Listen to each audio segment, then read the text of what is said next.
Anak-anak adalah anugerah yang diberikan oleh Tuhan kepada dunia ini. Dalam kitab Matius 18 ayat 10, Yesus menyatakan betapa pentingnya menghargai anak-anak. Bahkan menyatakan bahwa malaikat-malaikatnya senantiasa memperhatikan mereka di hadapan Bapanya di surga. Sementara dalam 3 Yohanes 1 ayat 4, Rasul Yohanes merasa sangat bersukacita karena anak-anak gereja yang ia layani berjalan dalam kebenaran. Dari kedua ayat ini, kita dapat merenungkan betapa pentingnya menghargai, melindungi, dan mendidik anak-anak dalam iman Kristus. Menghargai anak adalah prinsip yang mendasar dalam ajaran Kristiani. Anak-anak bukan hanya masa depan gereja, tetapi juga pewaris iman kita. Yesus dengan tegas menegaskan pentingnya memperlakukan anak-anak dengan kasih dan penghormatan. Ketika para muridnya berebut posisi yang terhormat, Yesus menegur mereka dengan mengatakan bahwa siapapun yang merendahkan satu anak kecil di antara mereka, ia adalah yang terbesar di dalam kerajaan surga. Matius 18 ayat 4. Ini mengajarkan kita untuk tidak meremehkan kontribusi dan potensi anak-anak dalam persekutuan gereja dan masyarakat.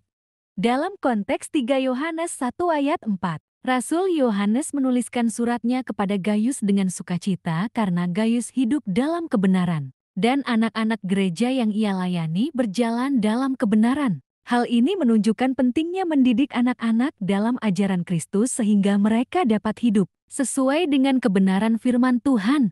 Anak-anak yang tumbuh dalam lingkungan gereja yang mendukung dan memelihara iman mereka memiliki potensi besar untuk menjadi pemimpin yang berintegritas dan berdampak dalam masyarakat. Menghargai anak juga berarti melindungi mereka dari segala bentuk penindasan, kekerasan, dan eksploitasi. Anak-anak rentan terhadap berbagai bahaya di dunia ini, mulai dari pelecehan seksual hingga perdagangan manusia. Sebagai orang Kristen, kita dipanggil untuk menjadi suara bagi yang tak bersuara dan membela hak-hak anak-anak. Amsal 31 ayat 8-9. Kita harus aktif dalam memerangi segala bentuk ketidakadilan yang merugikan anak-anak, baik di dalam gereja maupun di luar gereja.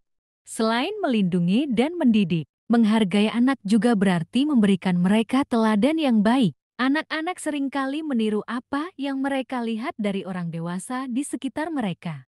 Oleh karena itu, penting bagi kita untuk hidup sesuai dengan nilai-nilai Kristiani, agar anak-anak dapat melihat contoh yang positif dan membangun fondasi iman yang kuat dalam hidup mereka. Ini tidak hanya melibatkan perilaku di gereja, tetapi juga di rumah, di tempat kerja, dan di komunitas kita.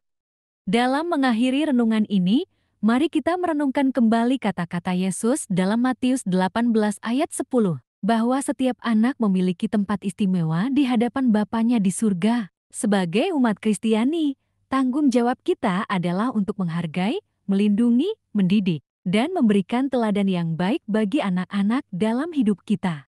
Mari kita berkomitmen untuk menjadi pembela anak-anak dan memperjuangkan kepentingan mereka, sehingga mereka dapat tumbuh dan berkembang dalam iman yang kokoh. Marilah kita memastikan bahwa setiap anak merasa dicintai, dihargai, dan didukung dalam perjalanan rohaninya, sehingga generasi mendatang dapat mewarisi iman yang kuat dan memperjuangkan kebenaran dalam dunia yang penuh tantangan ini.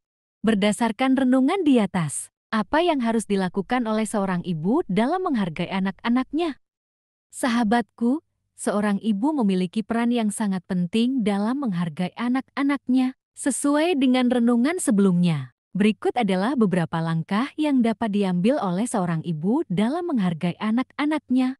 Pertama, kasih sayang dan perhatian. Ibu dapat menunjukkan kasih sayang dan perhatian kepada anak-anaknya dengan mendengarkan mereka, mengajak mereka berbicara tentang perasaan dan pengalaman mereka, serta memberikan dukungan moral dan emosional yang mereka butuhkan. Kedua, mendidik dalam iman. Ibu dapat menjadi teladan dalam menjalankan ajaran Kristiani di rumah, mengajarkan anak-anaknya tentang nilai-nilai moral dan spiritual, serta memperkenalkan mereka pada firman Tuhan melalui bacaan dan doa bersama.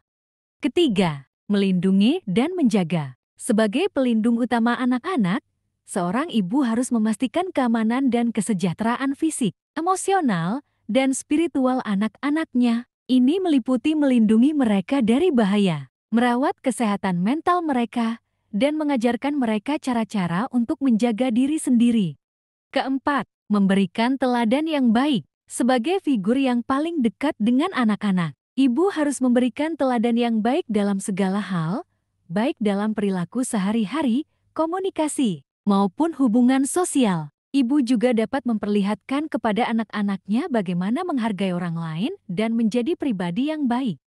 Kelima, mendukung dan mendorong. Ibu dapat memberikan dukungan moral dan emosional kepada anak-anaknya dalam mengejar impian dan tujuan mereka. Ini termasuk memberikan pujian, dorongan, dan kesempatan untuk mencoba hal-hal baru.